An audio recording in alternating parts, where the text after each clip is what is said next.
Este programa é uma produção independente. Todo conteúdo veiculado é de inteira responsabilidade de seus produtores e idealizadores.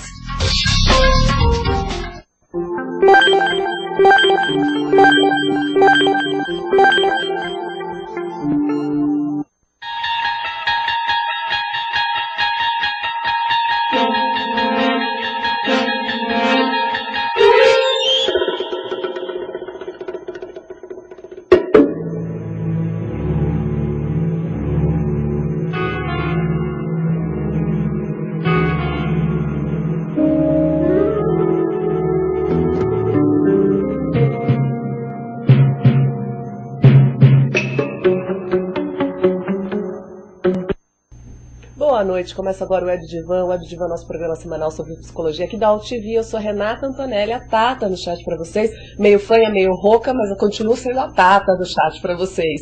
É um beijo muito especial pro Neto, ainda bem, tava tomando banho pra assistir o Web Divan, eu acho sensacional você tomar banho pra assistir o Web Divan. Hoje é sexta, é dia de comemorar, hoje é dia dos amigos também, né, Neto? Então hoje é dia de comemorar e muito com os amigos. Eu vou comemorar com os meus amigos, com certeza, saindo daqui. Um beijo pra Ana Maria, pro Jade, Miguel. Gente, eu tô bem rouca, mas eu vou conseguir falar pra vocês. Porque eu não consegui falar, peço ajuda dos internautas, do entrevistado, né, de todo mundo. Enfim, pra todo mundo que já tá assistindo o Web Divan, como eu disse pra vocês, o Web Divan é nosso programa semanal sobre psicologia. Toda semana a gente fala sobre um assunto ligado à subjetividade humana. E hoje a gente vai falar de um assunto que eu pessoalmente gosto bastante. A gente já falou algumas vezes aqui no programa sobre esse assunto, mas sempre tem um caso polêmico pra gente contar, pra gente perguntar e coisas que a gente quer saber. E é exatamente este o caso. Então, para fazer várias perguntas, eu trouxe hoje o psiquiatra forense Elde Lobo. Boa noite, Elde. Boa noite, muito obrigado, Renata, doutora Renata, e muito obrigado também ao produtor Loeb pelo convite junto com a senhora.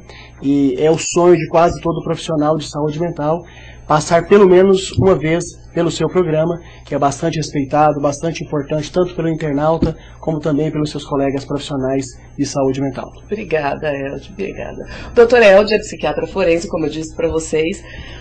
E vocês sabem o que é psiquiatria forense, né? Superficialmente, né? Eu acho que todo mundo se depara, às vezes, com um caso que está na justiça, e aí um psiquiatra dando uma opinião, envolve um psiquiatra, e a gente fica se perguntando, bom, como que o psiquiatra entrou nessa questão? Então, quer dizer, o que é a psiquiatria forense? Certo.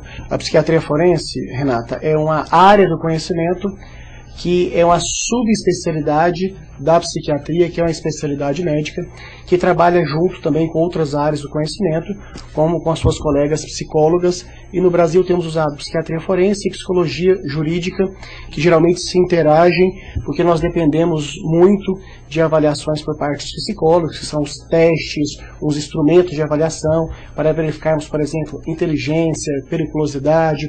E a psiquiatria forense, ela procura responder basicamente para a justiça 3 perguntas. Primeiro, se o indivíduo avaliado apresenta uma doença mental ou um transtorno mental, e em caso positivo, se ele apresenta um determinado transtorno mental, qualquer que seja ele, depressão, esquizofrenia, retardo mental, se este transtorno mental repercute nas capacidades de entendimento da realidade do indivíduo ou de controle sobre suas atitudes.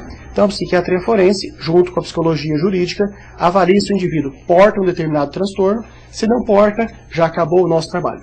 E se ele porta algum transtorno, se aquele transtorno prejudica as suas capacidades de entendimento, determinação, isso nós avaliamos a partir de uma entrevista com o próprio indivíduo e também com o levantamento de documentos do passado desse indivíduo.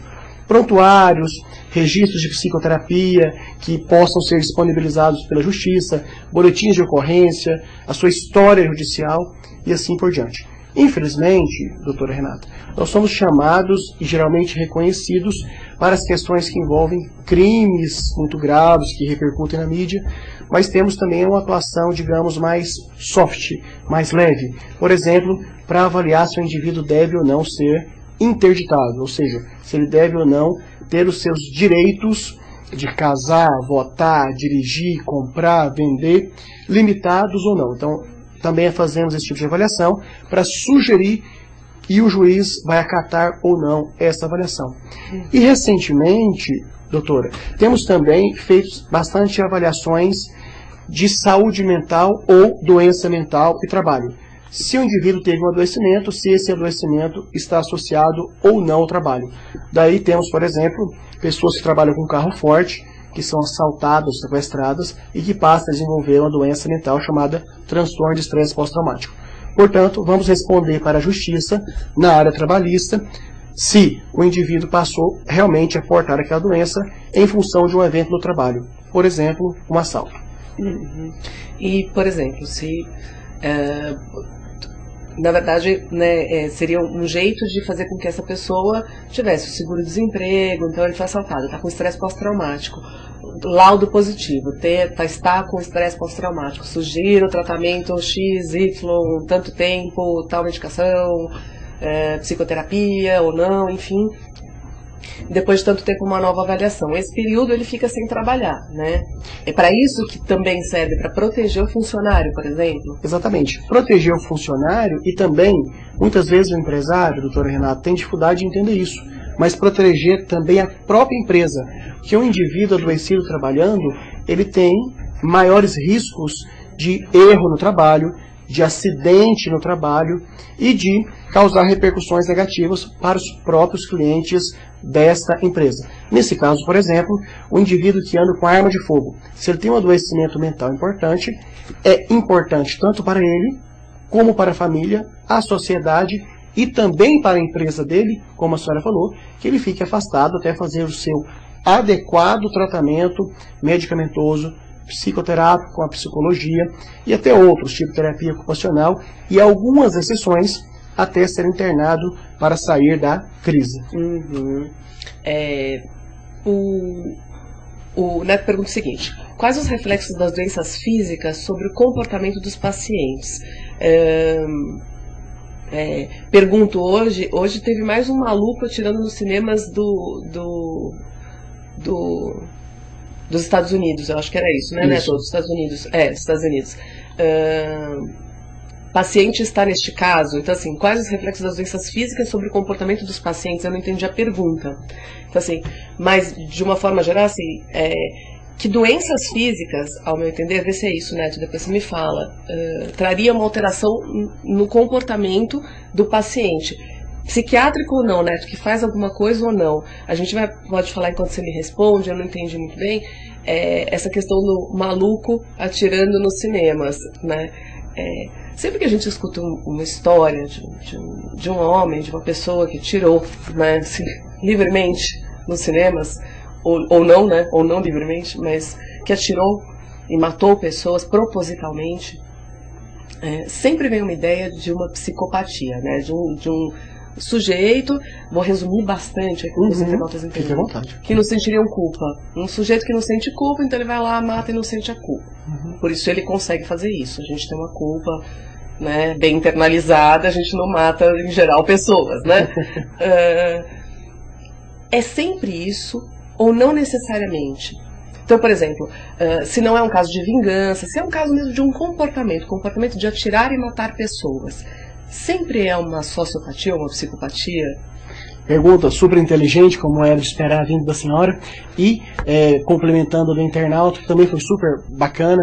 Então, geralmente, as pessoas que não são profissionais da área como nós, entendem automaticamente que quem cometeu um crime de repercussão muito grave, entendido como cruel, ou que cometeu um crime como esse dos Estados Unidos, que matou várias pessoas ao mesmo tempo, pessoas essas que não tinham causado e feito nada contra o matador.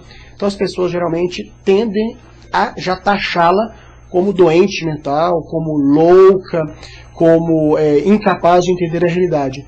E não, muito pelo contrário. A maioria das pessoas que cometem mesmo crimes graves, se é que existe crime menos grave, mas crimes mais graves, de maior repercussão, com maiores requintes de crueldade, não necessariamente são portadoras de doença mental, não necessariamente são portadoras de alteração da personalidade, não necessariamente são portadoras da psicopatia ou do transtorno de personalidade antissocial, que é essa característica que a senhora falou muito bem, que deixa o indivíduo frio. Portanto, até para esclarecer para os nossos vídeo-internautas, que muito pelo contrário do que o senso comum acha, a maioria das pessoas que cometem esses crimes, podemos chamar de coletivos, com vários assassinatos ao mesmo tempo, não necessariamente é portador de uma doença mental. E as pessoas acham que quando falamos que a pessoa não tem uma doença mental, que estamos protegendo. Muito pelo contrário. Quando o psiquiatra forense ou o psicólogo jurídico avalia o indivíduo que cometeu um crime grave e que diz para o juiz que ele não tem nenhuma doença mental, esse indivíduo vai responder pelo crime com a prisão normal, vai cumprir a pena numa carceragem comum, enquanto que quando nós, psiquiatras forenses, psicólogos jurídicos, avaliamos o indivíduo que porta uma doença mental, porta um transtorno mental, que prejudicou a sua capacidade de entender a realidade ou de controlar os seus impulsos, quando esse indivíduo tem essa capacidade prejudicada, ele não deve responder criminalmente comum. Ele deve passar por uma internação com tratamento ao mesmo tempo, que é o que chamamos de medida de segurança. Então, a população às vezes diz, quando você fala para o juiz, como profissional de saúde mental, que o indivíduo não tem nenhuma doença, você está protegendo. Não, muito pelo contrário, está permitindo que a justiça faça todas as suas aplicações de pena da maneira mais livre possível. Muito pelo contrário, quando ele porta doença mental, nesse caso, ele deve passar por medidas de segurança e ser tratado compulsoriamente, ou seja, ser tratado mesmo contra a vontade dele, nos chamados manicômios judiciários ou casos de custódia, no caso do Brasil. Uma vez estando lá, né? Ele vai ser reavaliado ou não? Ele vai ficar um período lá de internação, depois ele não vai para uma prisão, ele não é contido de alguma forma, porque ele vai ser readaptado à sociedade depois de uma internação, em vez de ir para a prisão, né? Como é que é feito isso? Ele está lá, uma vez internado, e aí? Entendi.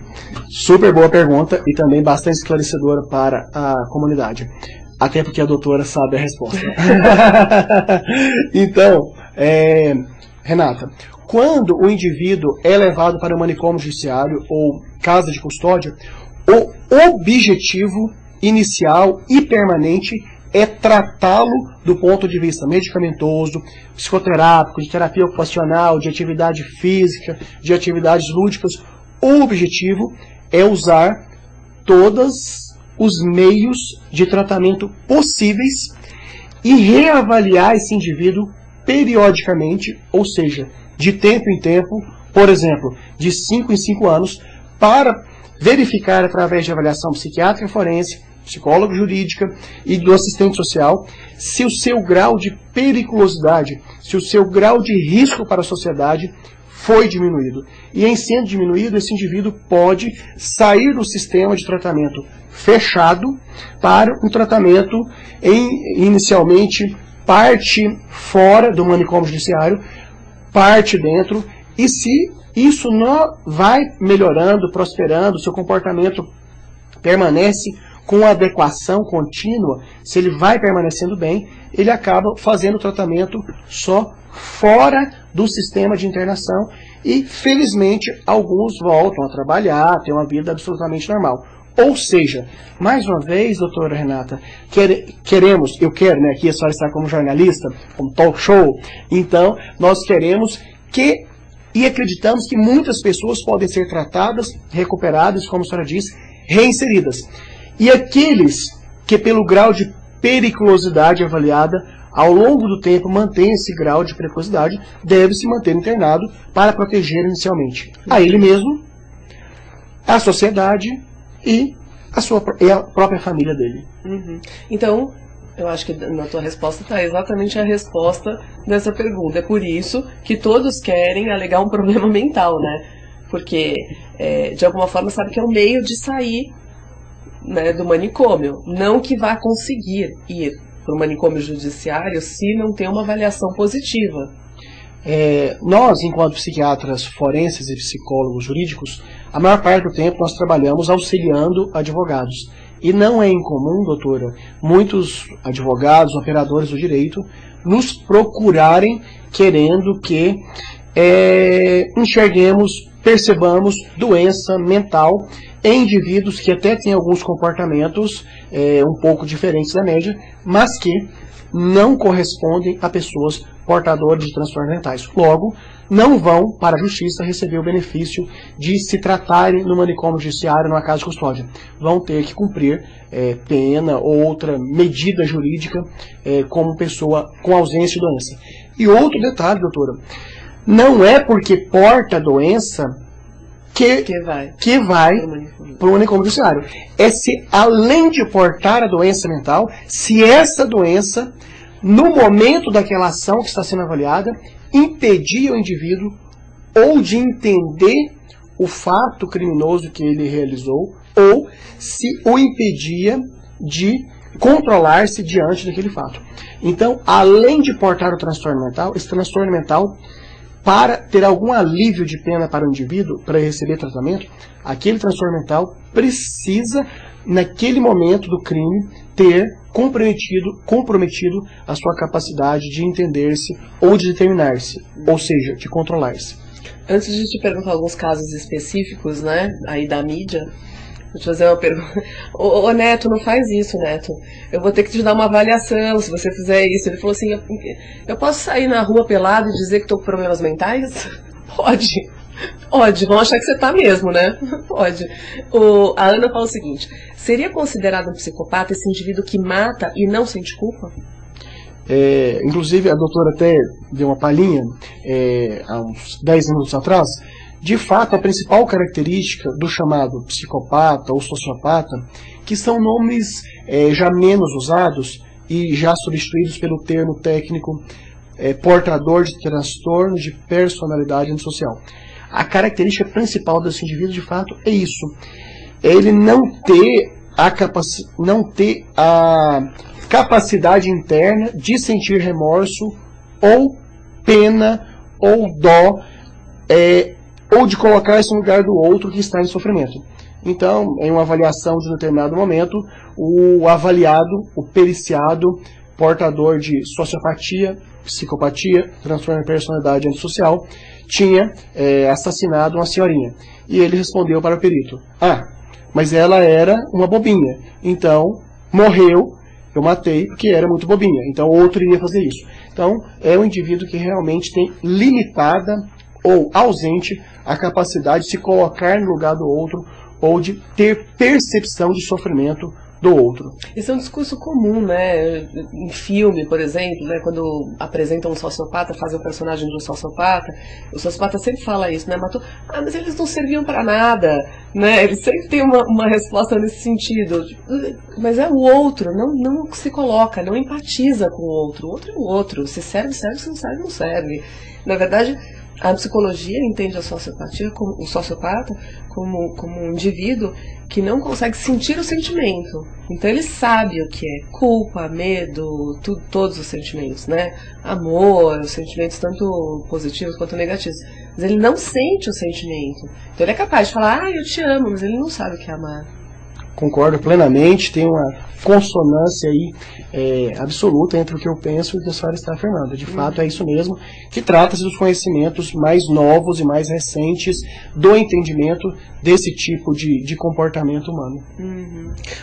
A Ana falou o seguinte, somos seres complicados, as nossas emoções muitas vezes nos levam a fazer coisas nada espertas. Pois é, né? Mas quando chega no limite, né, Ana, de a gente machucar o outro, tem que ter algum tipo de punição, porque se a gente for fazer tudo pelos nossos sentimentos, a gente não vive em sociedade, né? O Neto fala o seguinte, por que os psicopatas matam? Para ver cair? É algo comum, acontece com algum desses indivíduos, não leva a uma vantagem imediata significativa, é um prazer mórbido, uma vingança na cabeça deles, enfim.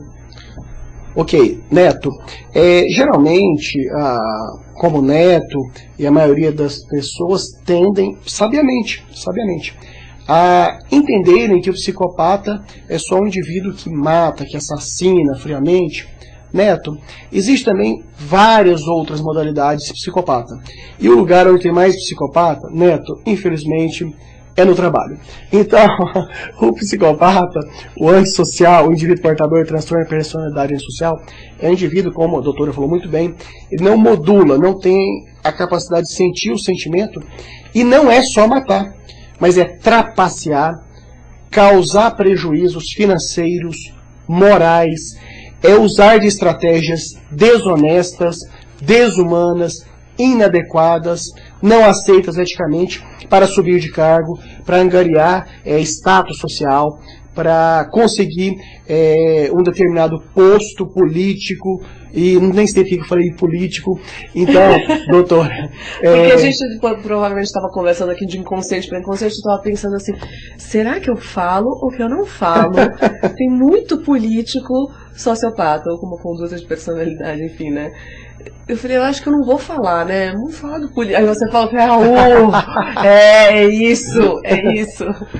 Então, Neto, e inclusive parece que em alguns postos políticos existem algumas pessoas portadoras de transtorno de personalidade antissocial que nunca mataram, mas que às vezes em alguns momentos apossaram indevidamente de bens ou de condições ou de prestígio ou de oportunidades que de forma não tão adequada, de forma às vezes injusta e às vezes de forma desonesta. Isso é sempre um transtorno de personalidade, não, né? Não necessariamente, mas o que eu quis ampliar para o Neto, que o portador de psicopatia não é apenas o que mata, mas esse que faz em vários outros ambientes, para conseguir aquilo que ele deseja, ele não tem o respeito e a percepção da dor que vai causar nos outros.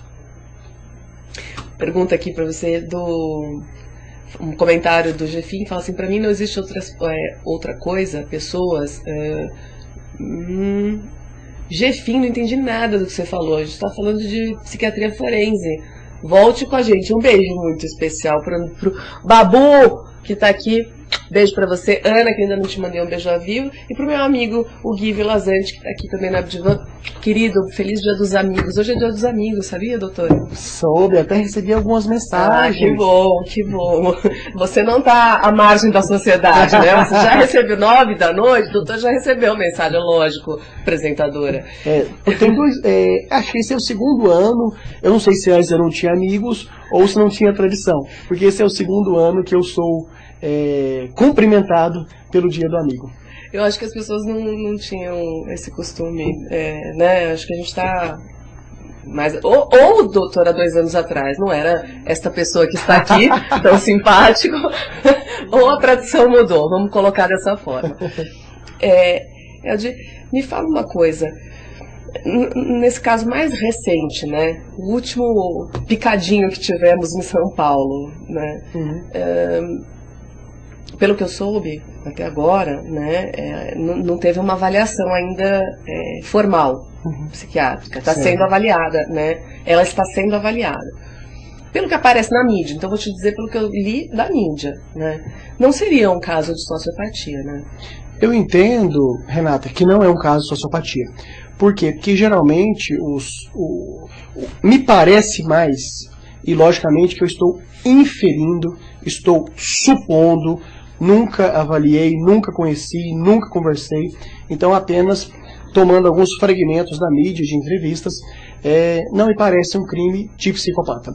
O que me parece é um crime de impulso, ou seja, que no momento em que, numa casa, pelo menos pelos relatos, cheias de armas, para um casal que estava, segundo também a mídia, convivendo de maneira conflituosa, em um momento de discussão, num ambiente que tinha arma, que as pessoas estavam instabilizadas por causa de um relacionamento, acabou por impulso cometendo aquele crime. Então, não me parece que ela seja portadora de transtorno de personalidade antissocial, até porque ela não tem uma história, pelo menos não foi resgatada pela mídia, de infração à lei de maneira repetida ou de outras atitudes semelhantes. Então, de fato, não me parece uma portadora de transtorno de personalidade antissocial.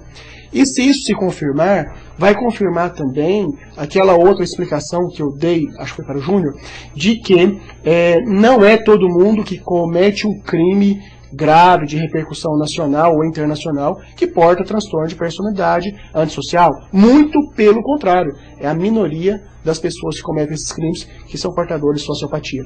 Caso Jatobá, por exemplo.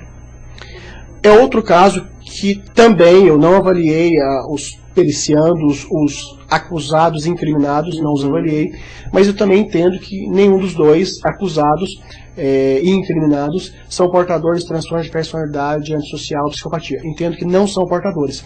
E, mais uma vez, me parece que foi uma ação por impulso, que foi tomada de maneira sem pensar nas consequências e acabou levando à morte de uma menor.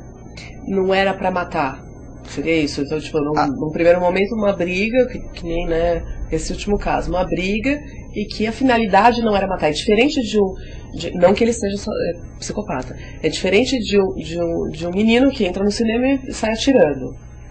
A impressão que dá é isso, que exagerou-se na punição, porque eu não vou nem dizer agressão, e que acabou levando a lesão física de morte, e que no momento de desespero, um acaba jogando pela janela, o outro, que tem mais tempo, fragmenta em partes para facilitar e operacionalizar o descarte do corpo.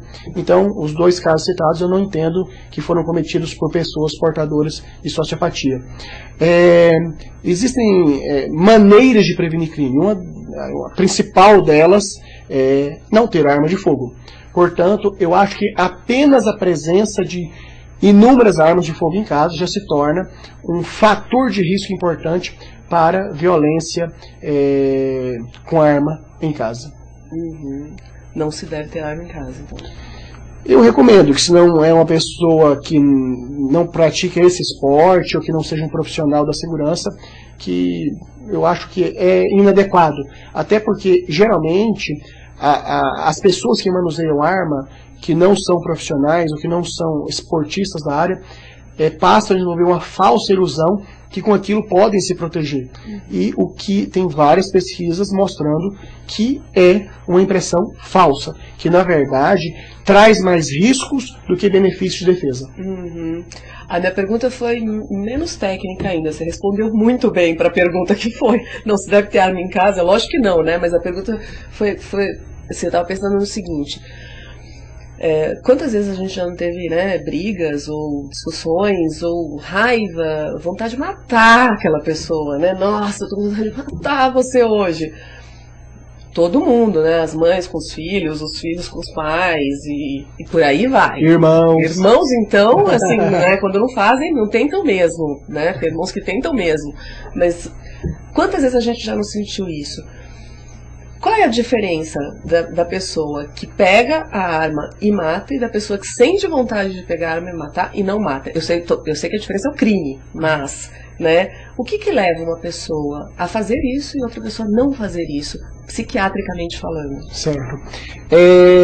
Geralmente, Renata, no trânsito, no trabalho, enfim, no nosso relacionamento dia a dia, nós ficamos em situações desconfortáveis, ficamos contrariados, mas as pessoas saudáveis mentalmente, elas, quando aparece o desejo de agredir, de xingar, de espancar, de matar, ela, entre a vontade e a ação, ela mede consequência. Então, nós estamos no trânsito e estamos com raiva de alguém, então até dá vontade de ir lá e espancar a pessoa. Mas quando nós pensamos que depois vamos ter que ir para a delegacia, que o nosso nome vai ficar sujo, que os nossos pacientes vão nos ver no telejornal, que vai aparecer o nosso nome na internet, o nosso paciente que nos sonda no Google vai descobrir, nós acabamos concluindo que não compensa e não vamos agredir. Da mesma forma, quando temos vontade de agredir um familiar, como por exemplo irmão, outro familiar, primo, e que quem está saudável do ponto de vista mental e emocional também mede consequência. Ah, mas se eu agredir meu primo, eu vou desagradar meu tio, não vou ganhar presente de Natal, não vou ser chamado para festa, não vou ser convidado para um evento, não vou ser mais respeitado na família, vou ser mal falado entre os outros primos. E em função de pensar nas consequências, acaba passando o tempo, passando a raiva e se estabelece outras maneiras de resolver aquele problema. E o indivíduo que tem vontade, vai lá e espanca, tem vontade, vai lá e mata, tem vontade, vai lá e bate, geralmente, psiquiatricamente falando, é um indivíduo que socialmente é conhecido como pavio curto. Aquele que tem a impulsividade, ou seja, a incapacidade do tempo de pensar na consequência do que vai fazer e resolver não fazer. Ou seja, que pelo estopinho curto, que é um termo popular, ou seja, por não ter tempo entre a vontade e o ato, ele comete o ato que muitas vezes depois acaba arrependendo-se muito, até pelas consequências muito graves. Então, do ponto de vista psiquiátrico, aquele que tem vontade e aquele que tem vontade comete. Qual que é a diferença? O que está saudável pensa nas consequências entre a vontade e o ato, acabando não fazendo o ato. E aquele adoecido ou com alguma limitação mental, ele acaba entre a vontade e o ato, cometendo o ato, porque não teve a capacidade do tempo de pensar em consequência e acabar não fazendo. Então, Babu, não é que é só uma questão de perspectiva quem é saudável ou não, que nem você coloca. Então, parece que ser uma questão de perspectiva, né? Quem é saudável e quem não é. Não é uma questão de perspectiva, é uma questão de interna, né? É uma questão de como você lida com seus impulsos, se você consegue parar eles antes de agir ou se você não consegue parar antes de agir. Que se você consegue pensar na consequência antes de agir ou não. Então não é só uma questão de perspectiva, né? Aí a gente estava falando da arma de fogo, o Babu falou o seguinte: penso que até que uma panela pode virar arma nas mãos de um doente mental, acho eu. Aí o Jefinho fala: com certeza, até uma escova de dente vira uma arma, qualquer coisa vira uma arma, né? Se a gente está a fim de machucar o outro, ferir, até uma palavra vira uma arma, para falar a verdade. Só que tem coisas que ferem mais. Uma arma de fogo, a possibilidade dela ferir mais do que uma escova de dente é muito maior. Né? Então você não pode ter escova de dente em casa, evite arma de fogo, é melhor. O Babu falou assim: quem aperta o interruptor? O meu condicionamento. Já é outra coisa aí, né, que a gente está falando. Mas sem dúvida alguma, para a psicologia e analítica, para a psicologia analítica, é você e o seu condicionamento. São vocês dois que apertam a tomada, vocês não estão separados.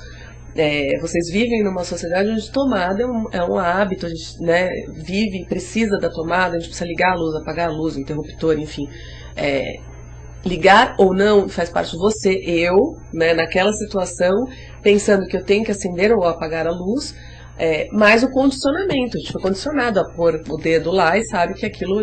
Né, eu tinha um rato no ratinho de laboratório na faculdade, no laboratório, e o que a gente ensinava para ele era exatamente isso: ligar a luz e apagar a luz, acender e apagar a luz, acender e apagar a luz, e ele ganhava água para isso. Isso era puro condicionamento. A gente aprendia com isso como condicionar e o que era o condicionamento depois humano.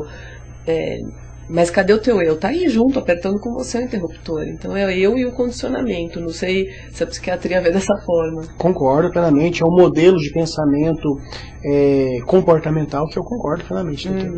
Por trás do modelo comportamental, além do modelo comportamental, tem a questão do eu, né? O eu não é só um comportamento. O comportamento a gente aprende para viver em sociedade, mas a gente não é só o comportamento. E aí vem outras questões que ficam mais complicadas se a gente pensar que a gente não é só condicionamento. Porque aí vem isso, né? Se a gente não é só condicionamento, então quer dizer que a pessoa que mata alguém não é que ela tem uma falha no condicionamento. Ela não é só condicionamento. Ela tem uma falha na personalidade. Isso não é necessariamente, não é necessariamente não. Não é só da educação, do condicionamento, da sociedade em que vive. Isso é da pessoa. Isso é um transtorno, não é? Transtorno de personalidade. Isso é super bem explicado, e como inclusive um dos internautas até falou de maneira muito feliz, que somos seres extremamente complexos e que a doutora está tentando dizer que é muito além do que o condicionamento. Uhum. Jefi, não vou levar pelo lado espiritual, porque a gente vai muito longe pelo lado espiritual, e o programa é sobre psicologia, mas sem dúvida alguma, e se a gente tiver, né, a gente pode até fazer um programa sobre o lado espiritual com um teólogo, alguém que te traga que traga pra gente mais informações sobre esse tema.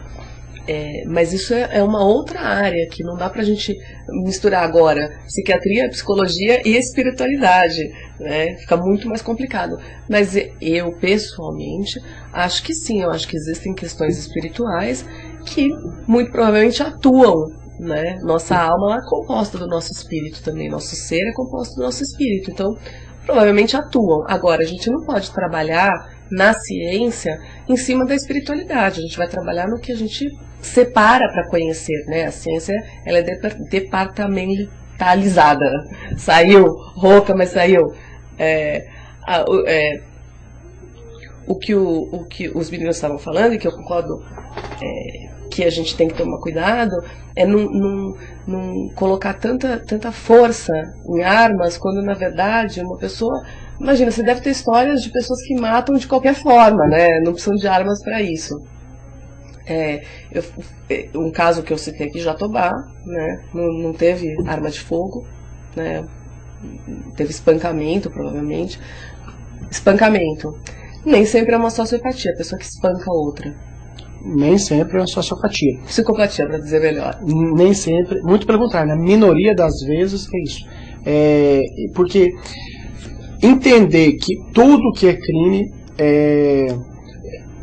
por conta, todo que é crime que chama mais atenção, é por transtorno, doença mental. Se assim fosse, teríamos menos presídios e teríamos mais manicômios judiciários. Então temos muito menos manicômios judiciários por caso de custódia e muito mais presídio. Então até acho que deveria ter um pouco menos presídio, um pouco mais de casos de custódia, mas não que esse número se invertesse. Então, a maioria das pessoas cometendo crime são pessoas saudáveis do ponto de vista mental. Essa avaliação é feita, como você disse no começo do programa, com testes psicológicos, com anamnese, né? Que mais? Geralmente é a entrevista com o indivíduo, mais de uma vez é melhor, que se capta por perguntas direcionadas tecnicamente para essas características pessoais da presença ou não de uma doença mental, e entendo doença mental, de o quanto isso aumenta o seu risco de cometer um crime. Então, são entrevistas, digamos, estruturadas, ou seja, com o objetivo de detectar doença, e se a doença aumenta o risco do indivíduo ser criminoso, ou cometer crimes. E o importante é que essas entrevistas tenham mais de um profissional participando, até porque a ciência, principalmente as neurociências, a ciência do entendimento do cérebro, elas trabalham cada vez mais em equipe, cada vez mais de maneira multidisciplinar, transdisciplinar, em que, por exemplo, na avaliação da cessação de periculosidade ou da diminuição de perigo de um indivíduo que tinha doença mental e que por essa doença mental cometeu um crime, participa não só o psiquiatra forense, mas também o psicólogo jurídico e o assistente social, e outros profissionais que conviveram com esse indivíduo também têm uma participação muito importante, como, por exemplo, o enfermeiro que cuida daquele indivíduo várias vezes por semana, durante 1, 2, 3, 4, 5 anos de internação.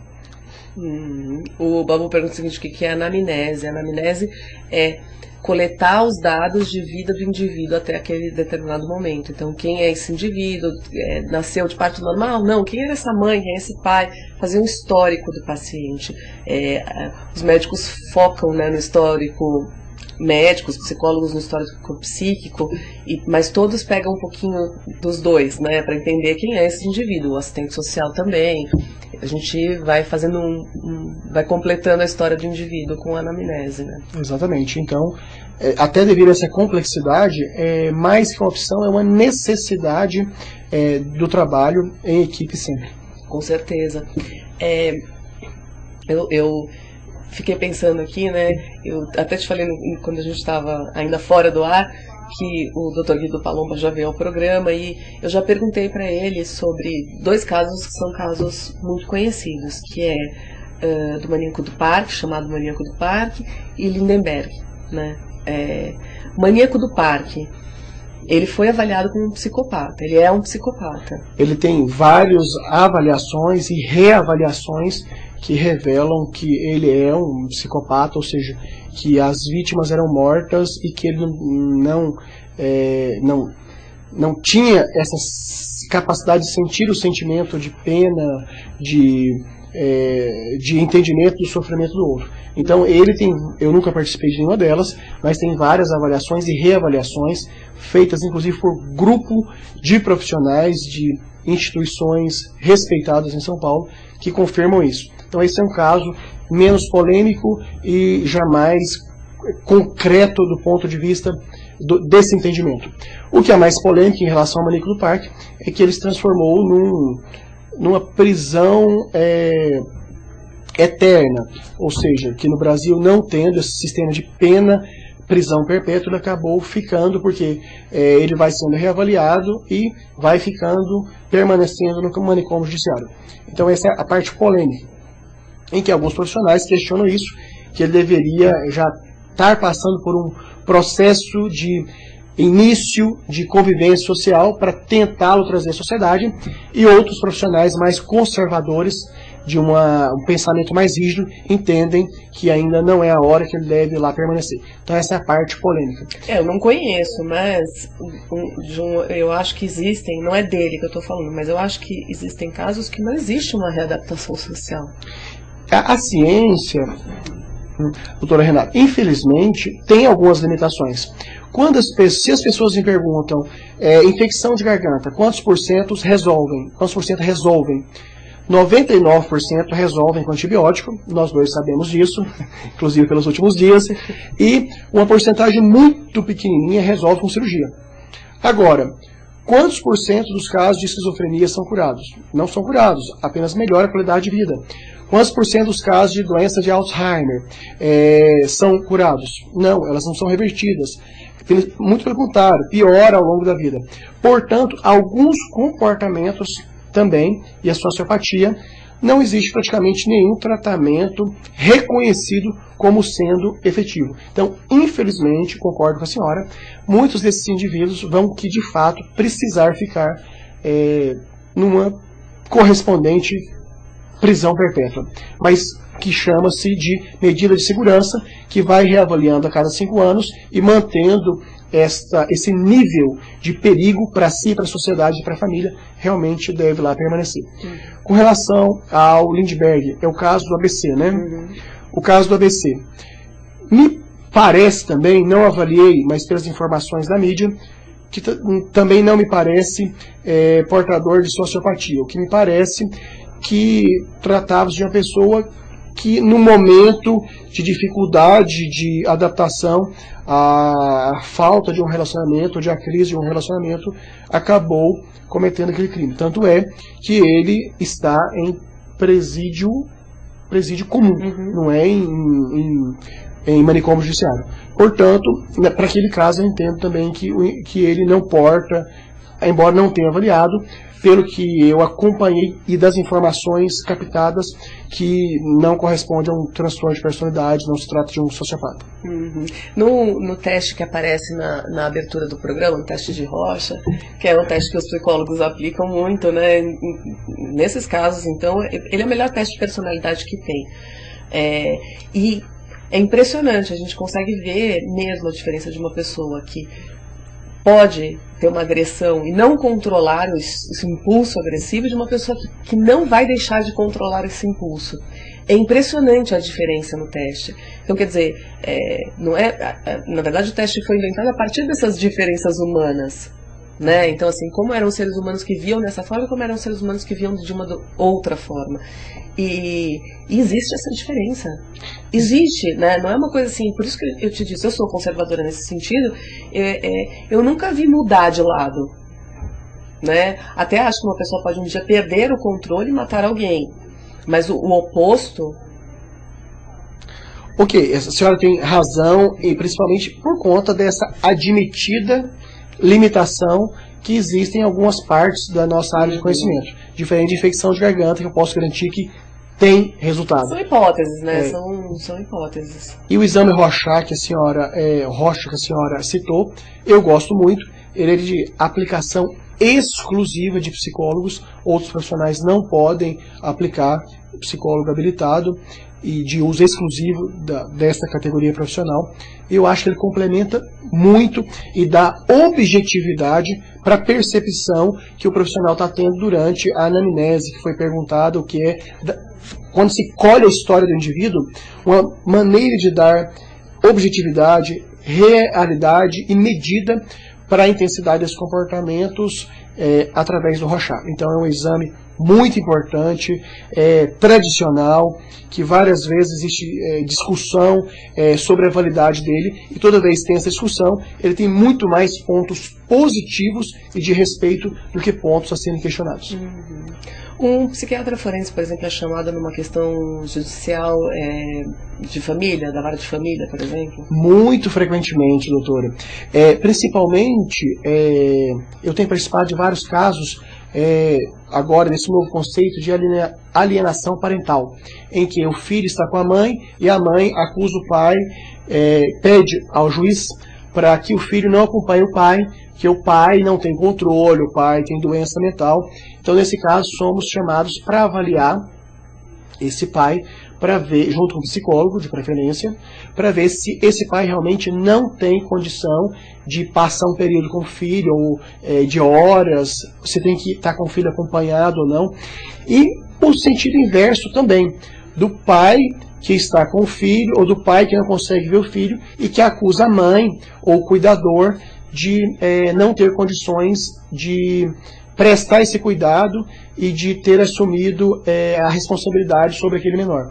Então, em vara de família, está cada vez mais.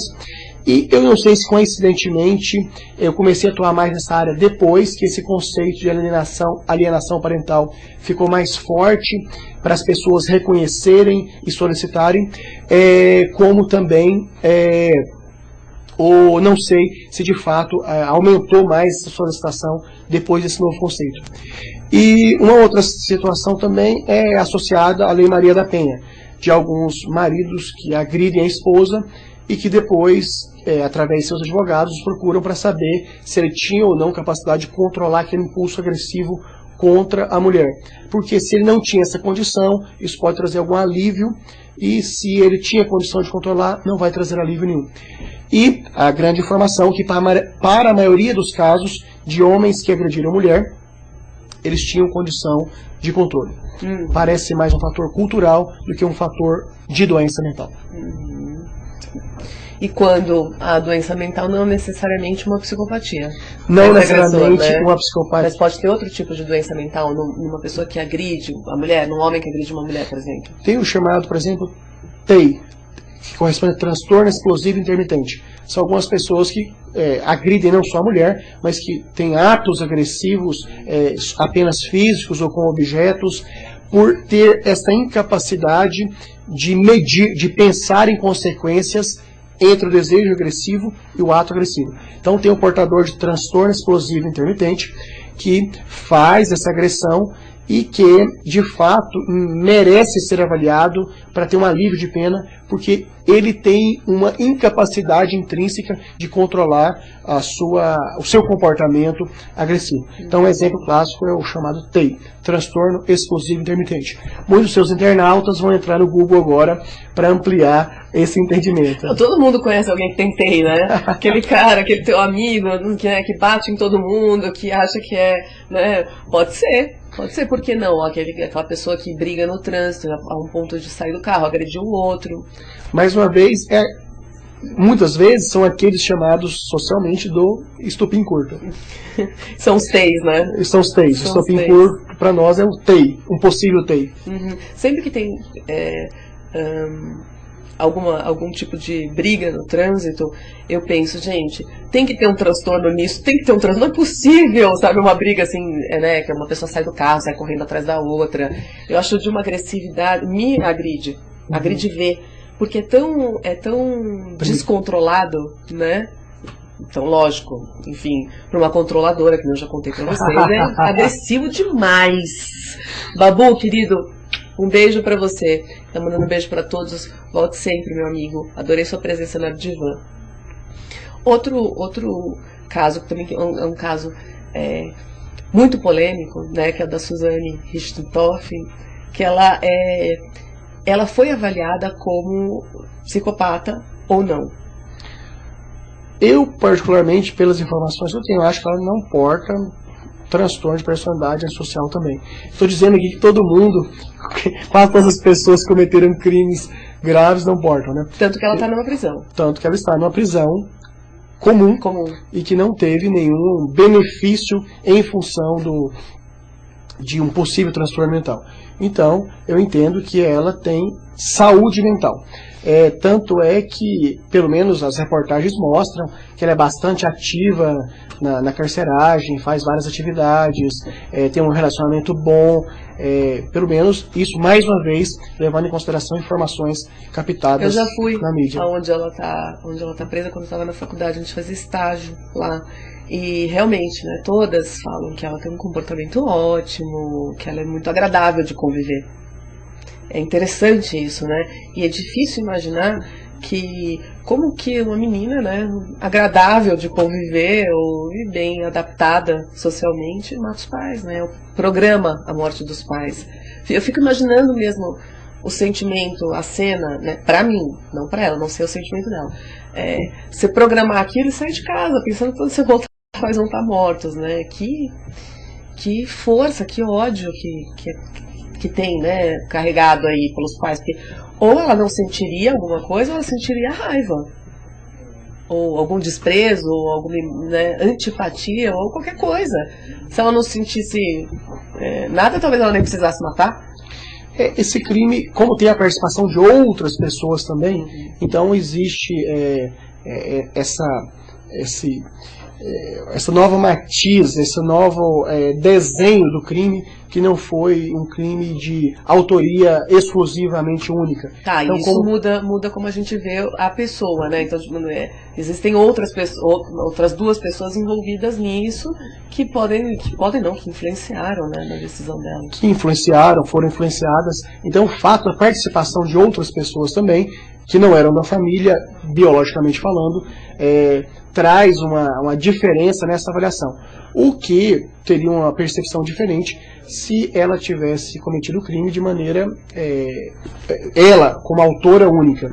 Então poderia trazer uma diferença nessa percepção. Agora, como teve a participação de outros, isso traz uma nova maneira de avaliar os três, cada um deles separados, e também na forma de casal, de irmão, do cunhado, aliás, de cunhada, né? E então tem essa característica especial. Que quase todos os outros casos que a senhora citou, um caso foi com um casal que foi acusado e incriminado, mas todos os outros foram crimes de autoria individual. Então esse caso citado da última incriminada, ele tem essa característica da participação de terceiros, com envolvimento afetivo ou possível afetivo dela com esses terceiros. Então já se torna um pouco mais difícil de fazer uma avaliação isolada dela. Com certeza. Fica muito difícil fazer qualquer tipo de avaliação se a gente não está com o paciente, né? Com o sujeito, o candidato, o criminoso, enfim. Periciando. O periciando. Se a gente não está, não tem como fazer, né? Fazemos um conjunto de inferências diferente do caso do Maníaco do Parque, que é um caso já público, com relatórios públicos e com diagnóstico confirmado e reconfirmado por pessoas de notório saber. A gente precisa ter um grande psicopata na história, né? Na nossa fase, na nossa história, a gente precisa ter um grande psicopata para comentar, né? Eu gostei muito da sua participação no programa, fiquei muito feliz sua vinda ao Divã. Espero que você volte mais vezes. Foi um prazer tê-lo aqui. O prazer foi todo meu, como eu falei para a senhora, todo profissional de saúde mental sonha em um dia passar pelo seu programa. Obrigada. Então eu fico muito feliz porque eu realizei o sonho de passar uma vez e estou aqui recebendo a possibilidade de retornar, e também a interação do seu público é fantástica, perguntas muito inteligentes, e eu acho que nós inclusive os estimulamos a continuarem estudando a nossa área de conhecimento, que de fato é fantástica. Eu e a doutora Renata gostamos muito de nossas áreas, e queremos contribuir muito com a humanidade através dela. Obrigada, muito obrigada. Muito obrigada a todos vocês que participaram do Web Divan. Um beijo muito especial para os meus amigos, porque afinal hoje é dia dos amigos. O Web Divan volta sexta-feira, que vem às 21 horas. Beijos.